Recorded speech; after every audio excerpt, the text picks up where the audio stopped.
My name is Katie Brown, here with Convention News, here with our friend Nick, or Cosplay and Optimism. We're here today to do just a few little interview questions.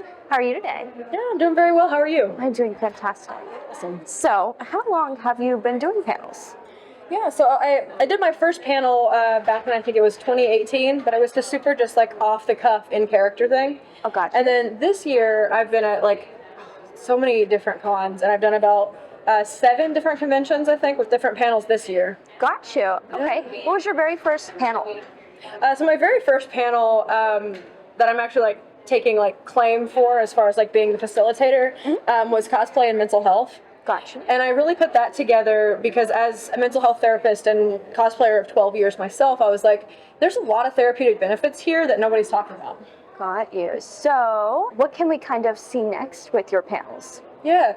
So the next thing I want to do is do more specialized panels on exploring gender identity through cosplay, as well as kind of almost like a group therapy support kind of thing of like, let's talk about our traumatic con experiences and also our amazingly beneficial con experiences. See, if you were to give cosplayers tips on their mental health, what would they be? Yeah. So my number one tip would be to check in with yourself and really just check in, like, why am I doing this? Which of my needs is this meeting? Is it social? Is it connection? Is it escapism, right? And then also just remembering that cosplay is therapeutic, but it's not therapy. Gotcha. So you just did a panel called It's Not a Phase, Mom. Yes. When did you realize that cosplay wasn't a phase for you? Yeah, so it was interesting. When I started cosplaying, I was a teenager, and my mom was always just kind of like, when are you going to grow out of that and stop doing it? And I kind of realized for myself pretty early on, honestly, that like, this is part of my culture. This is part of my way of life. I'm never going to walk through a store and see a shirt that looks like something a character I love would wear and not want to buy it for them. Gotcha. Yeah. Why, going back to mental health, why do you think that cosplayers might find themselves comparing to each other? Yeah. So a thing that can be tough, especially in online spaces, I find it more than in person. A lot of cosplayers will compare themselves with other cosplayers based on the level of effort that it took to like do a build. Like, did you sew it and I didn't sew it? Some people feel like inferior because of that. Or they see people making comments based on, unfortunately, discrimination and things like that. And that can cause like bad, internalized biases that can be really challenging. I see. What would, say, a con do in the future that might help mental health and cosplayers? Yeah. So something I'm starting to implement myself is to actually be a mental health support at cons.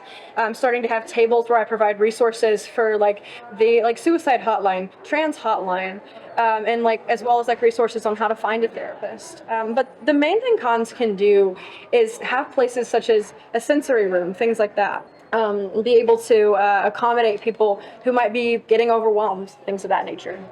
So what really sort of started you down this path for mental health and cosplayers? Yeah, so for me, I've been cosplaying for about 12 years, and I've been working in mental health for about 6.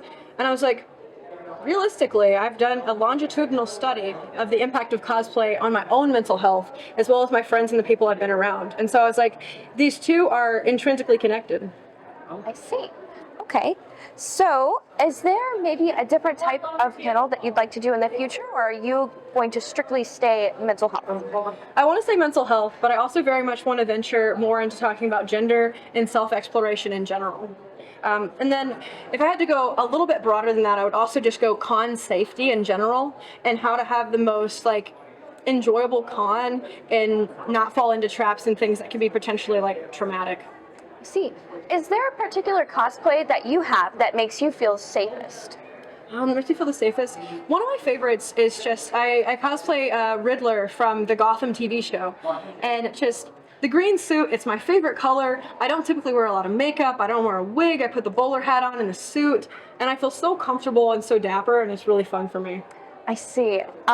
So what about it makes you feel hot, so to speak? What about it makes me feel hot? Yes. Yeah, it's just one of those things where I look at myself and I'm like, okay, these feel like clean cut edges. This feels like a man that I would be attracted to, and so it feels good for me. I see. Well, I believe that's all the questions I have. Do you have any questions for us? No, not at this time, but I really appreciate you interviewing me. Absolutely. It's been such a great time, and I hope to interview you again. Yeah, thanks. Thank you.